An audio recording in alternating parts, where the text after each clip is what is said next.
تو چلیں یہ صورتحال ہے. اب ہم چونکہ اب وی وش کہ جنگ کی صورتحال نہ ہو، لیکن اگر جنگ ہو جاتی ہے، حملہ ہوتا ہے، تو ہم ذرا اس کی پاسبلٹیز کو ڈسکس کر لیتے ہیں. یو ایس کے جو 2 وارشپس ہیں، کیڈٹ شپس ہیں، یہ آتے ہیں، تو ان کو ذرا اگر بریفلی آپ بتا سکیں کہ ان کے اوپر ڈپلائمنٹ کیسی ہے، کون کون سے جیٹس ہیں، میزائل ہیں، ایئر ڈیفنس سسٹم ہیں، جنہیں لے کے اتنا بڑا ملک، اتنی بڑی ملٹری پاور ایران جیسے ملک کے اوپر حملہ کرنے کے لیے آ رہی ہے. یو ایس کیا کیا لے کے آ رہا ہے؟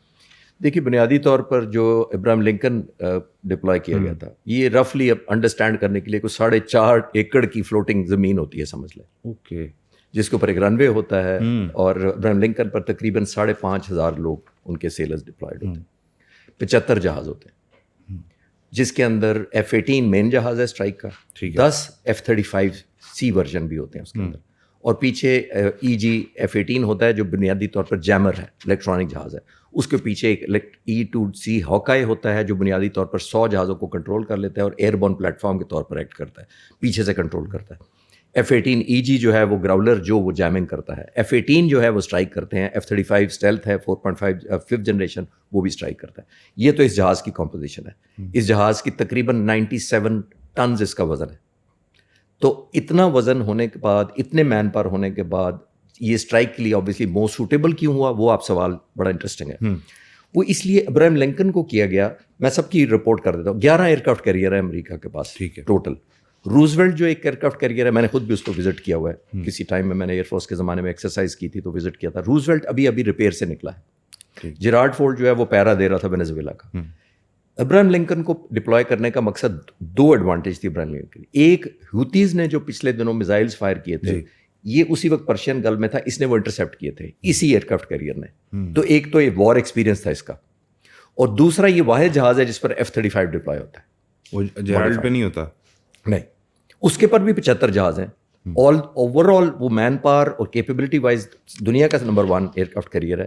لیکن اس کے 2 وجوہات سے اس کو پہلے ڈپلوائے کیا گیا. ایک تو وار ایکسپیرینس، اور دوسرا F-35، اور تیسرا جیرارڈ فورڈ وینیزویلا نے obviously اس نے وینیزویلا کو انگیج تھا تو اس کو فوری طور پر نہیں ڈپلوائے کیا تھا.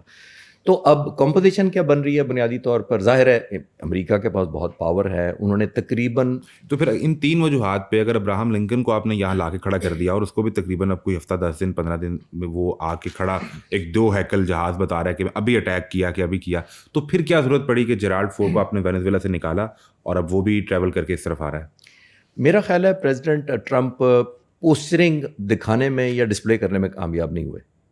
کیونکہ جب پہلا راؤنڈ کیا تو ایران نے پھر کوئی، جس کو کہتے ہیں نا، کوئی انڈرسٹینڈ نہیں کیا کہ ہم کوئی، اور پھر بھی انہوں نے کہا کہ ہم ڈبو بھی سکتے ہیں. میرا ماننا یہ ہے کہ اس جہاز کو بنیادی طور پر لایا اس لیے گیا تھا کہ پوسچرنگ ایڈ کرنی تھی، ایک کنوکشن بلڈ کرنی تھی ایران کے ذہن میں کہ اگر آپ ابراہیم لنکن سے مروب نہیں ہوئے اور ڈپریس نہیں ہوئے تو ہم ایک اور ایئرکرافٹ کیریئر لانا کہ آپ کو پوسچرنگ کرنا چاہتے ہیں. اس کے علاوہ کوئی تقریباً 12 کے قریب ڈسٹرائر، جو میزائل ڈسٹرائر بورڈ ان کی شپس ہیں، وہ ڈپلائڈ ہیں. پرشین گلف میں ہے، ریڈ سی میں ہے، 3 میڈیٹیرین میں ہے اسرائیل کو بچانے کے لیے، اور ظاہر ہے ریڈ سی کے اندر، پرشین گلف میں تو ہے ہی ہیں، اور گلف آف عمان میں بھی ہیں، اور اسٹیٹ آف ہارمز کے بھی انہوں نے 2 شپس کھڑے کیے ہوئے ہیں. یعنی آل بیلٹ انہوں نے مکمل کی ہوئی ہے کہ جب کوئی فائر کیے گئے میزائلس اگینسٹ شپس ان کے اپنے ایئرکرافٹ کیریئر کے خلاف یا اسرائیل کے خلاف، تو یہ انٹرسیپٹ کریں گے. لیکن بائی دا وے ایک اور لائٹر نوٹ پہ بتاتے چلوں کہ یہ جون میں بھی سب کچھ ڈپلائمنٹ تھی. اتنی ہی ڈپلائمنٹ تھی؟ جی نہیں، اتنی نہیں تھی، لیکن انہوں نے ریڈ سی بھی اس وقت کور کیا تھا، انہوں نے پرشین گلف بھی کور کیا تھا، انہوں نے ایسٹرن میڈیٹیرین، اسرائیل کے جو ایسٹرن سائڈ پر جو وہ ہے اس کو بھی کور کیا تھا. تو یہ ساری کی ساری ڈپلائمنٹ کمپوننٹ وائز تھی. اب صرف نمبر زیادہ ہیں. نمبر زیادہ، بالکل ٹھیک ہے. اچھا، مجھے بھی یہ بتائیں کہ آپ نے امریکہ جو لے کر آ رہا ہے یہاں پہ، فارمیشن لے کر آ رہا ہے، وہ بتا دی ہیں. اب ایران کے پاس کیا آپشن ہے؟ کہ ایران، ہم یہ سنتے ہیں کہ ایران کے پاس بیلسٹک میزائل ہے، ایران کے پاس سپر سونک میزائلز ہیں، ایران کے پاس ڈرونز ہیں. ایران کے پاس وہ ایئر فورس تو نہیں ہے یا ایئر پاور تو نہیں ہے کہ وہ آئے ہوا سے اور ان شپس کو ٹارگٹ کر سکے. کیا وہ پاسبلٹی ہو سکتی ہے؟ نہیں. اور اگر یہ جو میزائل ہیں بیلسٹک یا سپر سونک یا ڈرون ہیں، کیا ان سے ایران ان شپس کا مقابلہ کر سکتا ہے؟ یہ بہت اچھا سوال ہے کہ ایران کیا کر سکتا ہے. دیکھیے، بنیادی طور پر ایران پچھلے جون سے لے کے ہاتھ پہ ہاتھ رکھ کے نہیں بیٹھا رہا. یہ بڑا ضروری ہے اس کو انڈرسٹینڈ کرنا کہ ان پر آبلیگیشن ہو گئی حکومت پر کہ ہم نے کچھ ملٹری ہارڈ ویئر بہت میسو اور بہت جلدی انڈکٹ کرنا ہے. اور میرا ماننا یہ ہے کہ جو ابھی انریسٹ ہوئی تھی لوگوں میں، اس کی وجہ یہ ہے کہ ایران نے بہت زیادہ ڈیفینس اسپینڈنگ کی چائنا اور روس سے اسلحہ خریدنے کے لیے، اس لیے اکنامک حالت اور خراب ہوئی، اس لیے ان کی اور کرنسی گر گئی۔ ایک اور چیز ہمیں ذہن میں رکھنی چاہیے کہ امریکہ سمجھتا ہے کہ اس نے سینکشن لگائی تھی۔ دیکھیے جب کوئی ملک امریکہ جیسا ایران جیسے ملک کے خلاف سینکشن لگاتا ہے تو وہ سمجھتا ہے کہ میں ایسے لوگوں کو ٹریگر کروں گا، ان کو ابھاروں گا، ہارڈ شپ آئے گی تو وہ اپنی حکومت کو گرا دیں گے۔ لیکن اس کے 3 آسپیکٹ ہوتے ہیں۔ جب ہارڈ شپ کوئی آپ آتی ہے، ڈیفینیٹلی آتی ہے، لوگ اپرائزنگ کرتے ہیں۔ نمبر 2 ایک اور بڑا امپورٹنٹ طریقہ ہوتا ہے، جب آپ اس طرح کی ہارڈ شپ کرتے ہیں تو حکومت کو بھی نقصان ہوتا ہے، ظاہر ہے مینجمنٹ مشکل ہو جاتی ہے، لیکن حکومت کو ایک فائدہ بھی ہوتا ہے۔ آپ ایگزٹ اسٹریٹجی بھی حکومت کو دے دیتے ہیں، اور ایگزٹ اسٹریٹجی یہ ہوتی ہے کہ حکومت ایران کی بات نہیں کر رہا، اگر اس کی مس گورننس ہے، کرپشن ہے، مس مینجمنٹ ہے، وہ ساری کی ساری یہ بہانہ کر کے کور ہو جاتی ہے کیونکہ ہم پر سیکشن ہے، تو یہ جو آپ کی بری حالت ہے یہ انہیں ایک نیریٹو مل جاتا ہے، نیریٹو مل جاتا ہے، ایک پرسیپشن بلڈ کرنے سے ایک جسٹیفیکیشن مل جاتی ہے۔ تو آئی تھنک یہ اینٹی امریکہ یہ پوائنٹ آف ویو ایک فیلنگ ڈیولپ ہو جاتی ہے، no doubt about it, and pro government develop ہو جاتی ہے کہ ہماری حکومت تو مجبور ہے، اس کے پاس پیسے نہیں ہیں۔ اچھا اب آتے ہیں اس سوال کی طرف جو آپ کہہ رہے ہیں کہ اس پرسیپشن کے کور میں ایران نے جون کے بعد سے اب تک اپنی ملٹری پر اسپینڈنگ کی ہے، بہت زیادہ کی ہے، اور ایک ملک نہیں، صرف چائنا سے نہیں، رشیا سے بھی کی ہے۔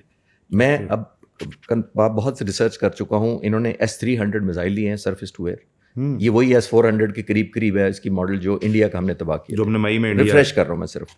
پھر اس نے HQ-9B لیا ہے سرفیس ٹو ایئر جو پاک فضائیہ کے پاس بھی ہے، اوکے، اور یہ بھی سرفیس ٹو ایئر میزائل ہے اور بہت پورٹنٹ ہے۔ نمبر 1 ڈرونز میسو انڈکشن انہوں نے کیا کہ ان کا خیال یہ ہے کہ جب بھی ہمارے کوئی قریب آیا، چھوٹے جو کوئی بھی اسٹرکچر ہم بھیجیں گے، فلائنگ مشین بھیجیں گے لائک ڈرون، وہ انٹرسیپٹ نہیں ہو سکے گا، جبکہ بڑے جہاز ان کے پاس پہلی بات تو ہے ہی نہیں، ایئر فورس میں F-14 ہے، MiG-29 ہے، وہ آبسلیٹ ٹائپ ہیں، میرا نہیں خیال کہ وہ بہت سگنیفیکنٹ رول کو پلے کریں گے۔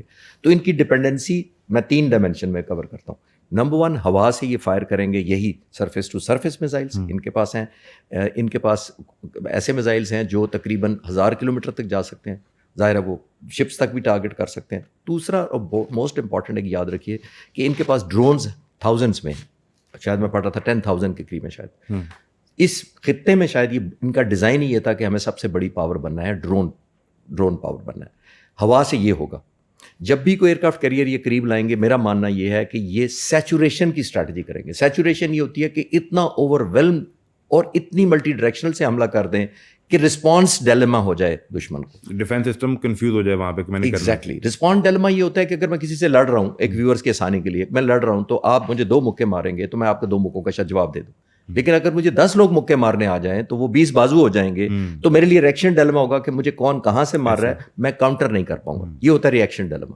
ریئیکشن ڈیلیما ایران کریٹ کرنا چاہتا ہے 3 طرح سے، ایک ایئر سے strikes, surface to ship missile, drones کے ذریعے شپ، سمندر کے اوپر سطح سے اوپر ان کے پاس بہت زیادہ سینکڑوں کی تعداد میں گن بوٹس ہیں پاسداران انقلاب کے پاس، جو راکٹ لانچرز اور میزائل سے لیس ہیں، یہ ان کو اسٹارم کریں گے فرام آل ڈائریکشن۔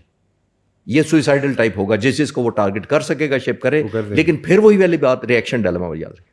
اور سمندر کی سطح کے نیچے سے ان کے پاس سبمرین ہے ڈیزل کی، اس کے اوپر جو ٹارپیڈو لگا ہوا ہے وہ کم سطح سمندر کی، جو کہ اسٹیٹ آف ہارمز میں سطح کے پانی کی ڈیپتھ بڑی کم ہے، اس کے لیے بڑی سوٹیبل ہے۔ امریکہ کے پاس جو سبمرینز ہیں ان کو بہت زیادہ ڈیپتھ چاہیے ہوتی ہے سمندر کی، تو انسوٹیبل ہے۔ میرا ماننا یہ ہے کہ اسٹیٹ آف ہارمز کے قریب لا کر وہ اپنی سبمرین مشکل ہوگا، اور اگر لائیں گے تو وہ ماری جائیں گی۔ تو ان کے لیے ضروری ہے، امریکہ کے لیے، وہ سبمرینز کو باہر رکھے، جبکہ ان کے ڈیپتھ کم ہونے کی وجہ سے، جس میں یہ ڈیزل سبمرین بڑی آئیڈیل ہے، یہ پینیٹریٹ کر کے ٹارپیڈوز فائر کر کے اٹیمپٹ کریں گے کہ under the sea, on the surface and from the year